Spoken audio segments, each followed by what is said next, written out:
Hello दोस्तों, welcome to my YouTube channel. अगर आप भी यूको बैंक के खाता धारक हैं और ट्रांजैक्शन करते समय अगर आपको भी इस तरह से मैसेज आ रहा है कि आपका अकाउंट ब्लॉक हो चुका है या फ्रीज हो चुका है, जैसा आप देख रहे हैं स्क्रीन पे, योर बैंक हैज़ ब्लॉक्ड और फ्रोजन योर अकाउंट। तो चलिए इस वीडियो के थ्रू हम जानेंगे कि इसको कैसे ठीक करते हैं। सबसे पहले ये जान लेना ज़रूरी है कि ये मैसेज क्यों आता है और किन किन को आ रहा है। इसमें सेविंग अकाउंट होल्डर हैं, करंट अकाउंट होल्डर हैं, सीसी होल्डर हैं और ओडी होल्डर हैं। अब जानते हैं ये क्यों आता है। जब भी हम बचत खाता खुलवाते हैं, सेविंग अकाउंट खुलवाते हैं, कुछ इस तरह का एक फॉर्म बैंक के द्वारा हमें दिया जाता है भरने के लिए, जिसमें हमारा डिटेल रहता है। साथ ही साथ यहाँ पे एक मंथली इनकम का भी कॉलम रहता है जिसे हमें भरना होता है। ये मंथली इनकम को 12 मंथ से मल्टीप्लाई करके हमारा ईयरली इनकम बैंक के द्वारा डिसाइड किया जाता है कि इस कस्टमर का ईयरली इनकम इतना है, और वही हमारा लिमिट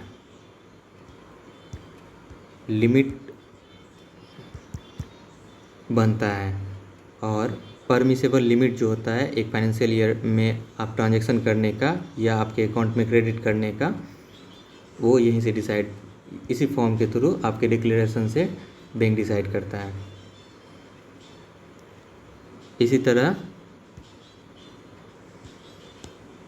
करंट अकाउंट होल्डर के लिए भी सेम प्रोसीजर बैंक फॉलो करता है। इसमें आपका एनुअल टर्नओवर, जो भी स्लैब आप इनकम स्लैब, टर्नओवर स्लैब यहाँ पे सेलेक्ट करते हैं, उसके अकॉर्डिंग आपका टर्नओवर बैंक डिसाइड करता है कि इतना एक फाइनेंशियल ईयर में टर्नओवर के लिए ये कस्टमर, पर्टिकुलर कस्टमर एलिजिबल है। तो आप जानते हैं इस प्रॉब्लम का सॉल्यूशन क्या है और कैसे करना है। इसके लिए सबसे पहले आपको बैंक ब्रांच जाना होता है। वहाँ आपको एक 1 पेजर फॉर्म दिया जाता है, आप देख सकते हैं, application form for increasing threshold limit. तो चलिए जान लेते हैं इस फॉर्म को कैसे भरना है। इसमें बेसिकली हमें ब्रांच का नाम, अकाउंट होल्डर का नाम, अकाउंट नंबर, जिस अकाउंट में थ्रेशोल्ड लिमिट का इशू आया है या फिर जो ब्लॉक हो चुका है या फ्रीज हो चुका है अकाउंट, वो अकाउंट का हमें यहाँ पे ब्यौरा देना होता है। उसके बाद एड्रेस, जो आपका परमानेंट या प्रेजेंट एड्रेस है, जो आपके आधार में लिखा हुआ एड्रेस है, वो यहाँ पे आप दे सकते हैं। साथ ही साथ pan number, mobile number, email address. अगर आपके पास ईमेल एड्रेस नहीं है तो इसे ब्लैंक छोड़ दें। ऑक्यूपेशन, किस फील्ड में है, कौन सा व्यापार करते हैं। अगर स्टूडेंट हैं तो स्टूडेंट लिखिए, अगर सैलरीड हैं तो सैलरीड लिखिए, अगर बिजनेसमैन है तो बिजनेसमैन लिखिए, अगर फार्मर है तो फार्मर लिखिए। जो भी आपका व्यापार है या जो भी आपका ऑक्यूपेशन है, अपना ऑक्यूपेशन लिखिए। उसके बाद सबसे इम्पोर्टेंट चीज़ आता है आपका ओल्ड एनुअल इनकम। अगर आपको याद नहीं है पिछले फाइनेंशियल ईयर में आपने क्या दिया था, अकाउंट ओपनिंग फॉर्म भरते समय आपने क्या दिया था, तो इसे आप अपने मन से रख सकते हैं।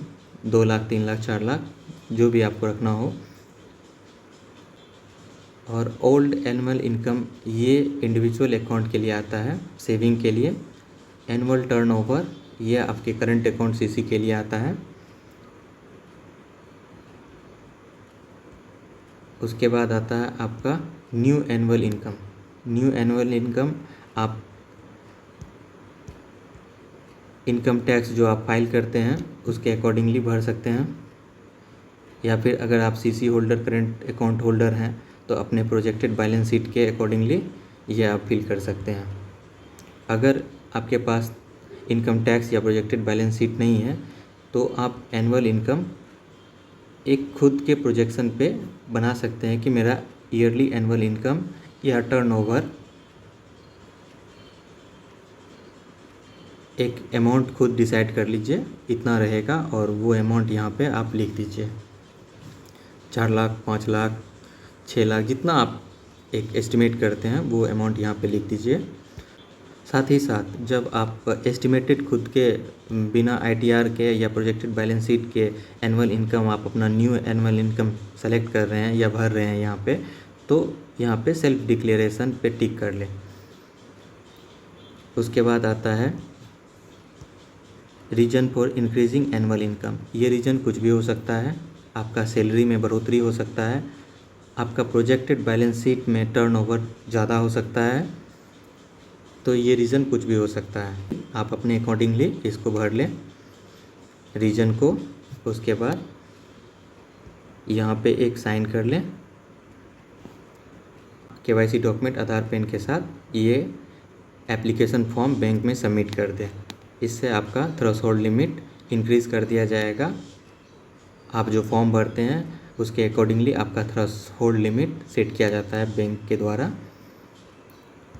अगर कोई भी रीज़न से आप ब्रांच नहीं जा पा रहे हैं ये फॉर्म भरने के लिए, और आपका अकाउंट फ्रीज हो चुका है या फिर ब्लॉक हो चुका है या फिर थ्रेशोल्ड का लिमिट का मैसेज आ चुका है, तो ये फॉर्म को आप एज़ इट इज़ प्रिंट निकाल लें और जैसा मैंने बताया उस तरह से भर लें। भरने के बाद अपने रेस्पेक्टिव ब्रांच में इसे मेल कर दें। इसे ईमेल कर दें अपने ब्रांच में। ईमेल एड्रेस आपको गूगल पे आसानी से मिल ही जाता है, वहाँ से अपना ब्रांच का ईमेल एड्रेस निकाल के अपना केवाईसी डॉक्यूमेंट के साथ इसे मेल कर दे। साथ ही साथ एक लेटर भी लिखे कि आप कोई पर्टिकुलर रीजन से ब्रांच आने में असमर्थ हैं, नहीं आ सकते हैं, कृपया आपका थ्रेशोल्ड लिमिट जो है आपके फॉर्म के अकॉर्डिंगली भर दिया जाए, बढ़ा दिया जाए। इस तरह से आपका ये जो इशू है थ्रेशोल्ड लिमिट का इशू या फिर अकाउंट ब्लॉक होने का इशू या फिर फ्रीज होने का इशू, ये इसी तरह से सॉल्व हो सकता है। अगर वीडियो अच्छा लगा हो तो लाइक करें, ज़्यादा से ज़्यादा शेयर करें और चैनल को सब्सक्राइब करें। Thank you.